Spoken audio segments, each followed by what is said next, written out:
I'm pretty sure the auction made a pricing mistake because every other McLaren GT on there is going for $20,000 to $30,000 more with more damage on it. So either one of two things are true right now. Either I just bought a very expensive parts car or a fully working McLaren that just needs $10,000 in parts. And love it or hate it, the interior was a $17,000 option alone. And someone bought this car 3 years ago for over $230,000. And the nearest comparables I currently have is a 1 year newer McLaren GT with more miles, currently bidding for $80,000, and the auction starts in 2 days. If you look at the damage, there's for sure carbon tub damage and much more body damage on this one, and damage in the rear. So this kind of makes me feel better, but also makes me concerned as to what kind of hidden damage mine possibly has, considering that I got mine for over $20,000 less. So about a week before the McLaren GT went live on auction, my brother found this Turbo S that was playing locally, and we thought we would give it a try as a very first car that I've ever bid on in my life.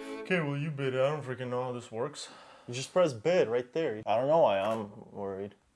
I'm freaking nervous. This is my very first car I bid on, and we're doing a freaking I don't know why I'm stressed. Turbo S. Something completely unexpected happened. The bidding was going for more than what the buy now price was. So technically, I could have just clicked buy now yesterday and not deal with any of this bidding. I don't know.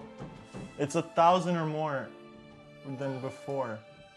Oh, you bid it too late. What? So yeah, I misclicked the button by literally a split second and lost. And I'm glad I did, because almost a week later, this McLaren GT popped up. So I got up at 6:30 in the morning because this car's in New York, and my brother started bidding on it from his house, and I'm just sitting here watching the bidding go up. This was probably the most nerve-wracking thing that I've went through, because I did not know when it was gonna end, because anyone could have just placed another bid and outbid me, and I could have lost this car. So the reserve is completely off, which means any bid amount now wins the car.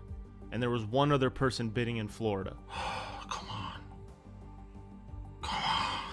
But we put in that last bid, and it looks like the other bidder either lost internet connection, but we ended up winning the car. But a little over a week later, I finally get to see this car.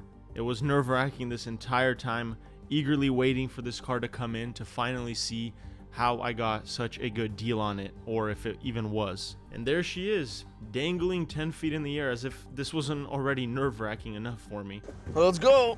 Take a look at what I just got myself into. That purple looks sick. Man, seeing that purple interior in person is just crazy. Photos or videos do not do justice on how crazy that interior is. Alright. I mean, there's nothing out of the ordinary, but headlights are here, which is great, because headlights are a lot, and if they were missing, then we would have been, but they're right here, and there's some other stuff in here. I don't even know what that is. Oh, that's another headlight. This is some undercarriage stuff.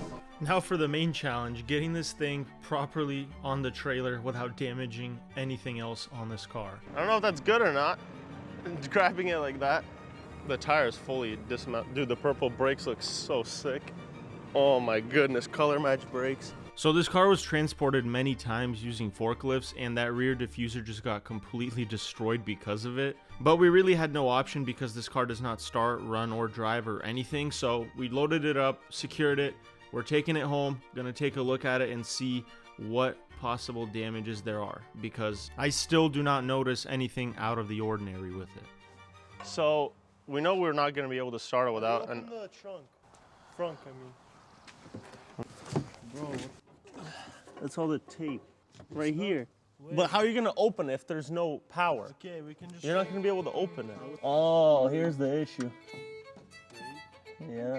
And I finally noticed what was really wrong with this car. So it was undercarriage damage, because that's why none of this was damaged here, except that. Well, let's put it on the little seat. I just wonder what's it called.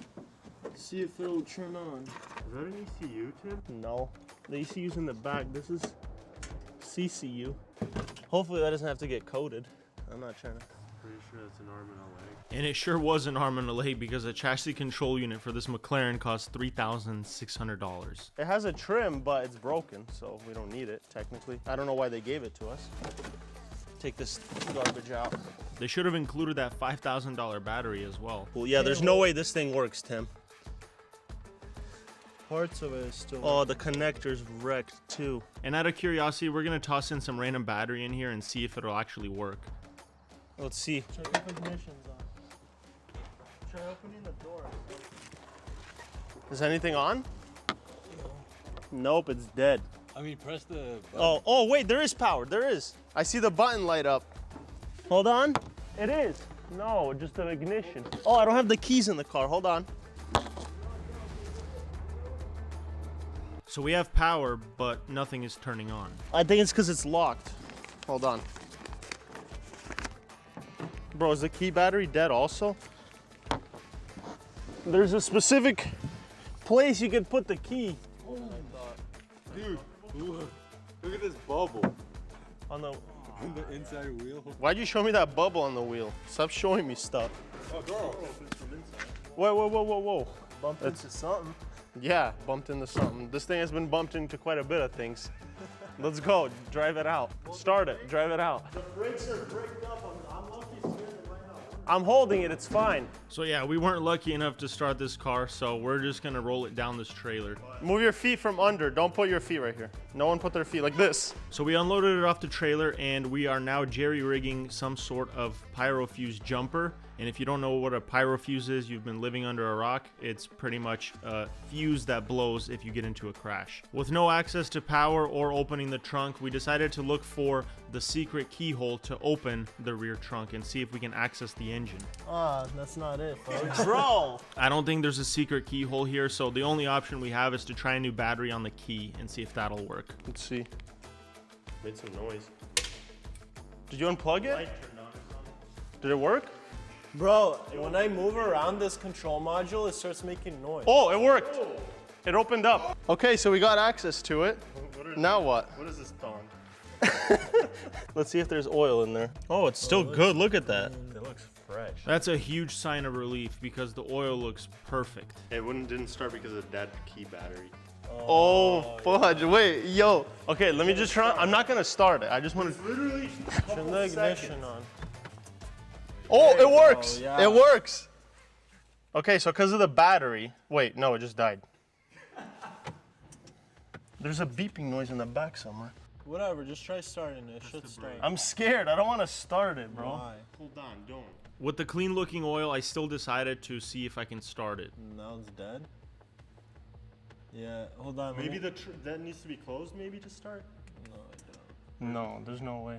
Hold That on. Control module. Hold on. is cooked. Okay, we got neutral light on. Maybe because. No, there's something stopping it from starting. 12K miles, not bad. Something's stopping it for sure. Steer. What does this say? Steep gradient vehicle. Oh, wait. We got something. Airbag. Again. Blows for the second time. Well, at least we know that stuff works, but the control module is completely wrecked. So I think that's what's preventing. Look how it Well, looks. I You mean, think this is- we're gonna get anything out of that? And David, I think What there's, is that? There's look. We're There's missing something. this, and it plugs into this. Oh, there's There's another. another There's a whole connector nother here. side to it. Yeah, no, like there's a plug-in right here, so it's like this, but right here. All these pictures, they have two of them. This is the big one and then the small one. All right, so we couldn't start it. We're gonna realign the car, get it up on the lift, assess the damage, and see if there's anything else that I haven't seen wrong with this car. Dude, it's not. There's no weight on this even. Yeah, there is. Yeah, there is. We're good. Here, I'll got some.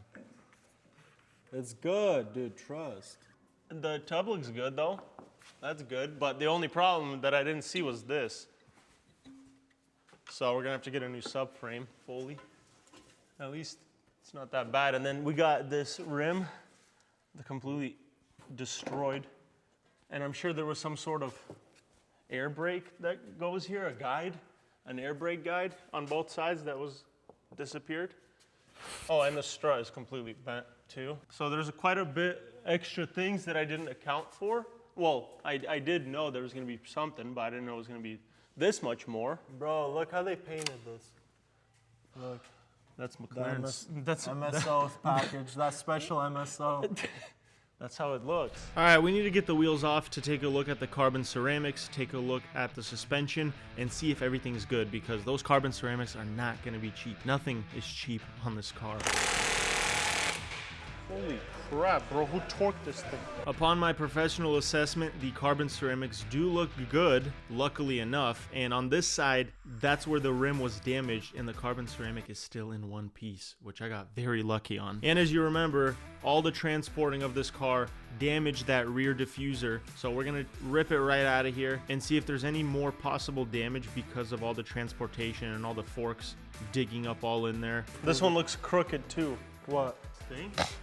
Suspension right there. I think it's supposed to look like that. And no, a suspension is definitely not supposed to look like the shape of a banana. So we're going to continue taking this diffuser off, get a closer look at that rear shock, and see if it's bent. And I had no idea how expensive McLaren GT diffusers are. I was looking at 720S prices. They go for $1,100. 570S McLaren prices go for $600. And there are no McLaren GT diffusers anywhere on the internet. The only option I have right now is to get one from the dealer for $6,800. You know, the whole time we can hear you chewing because your mic is on.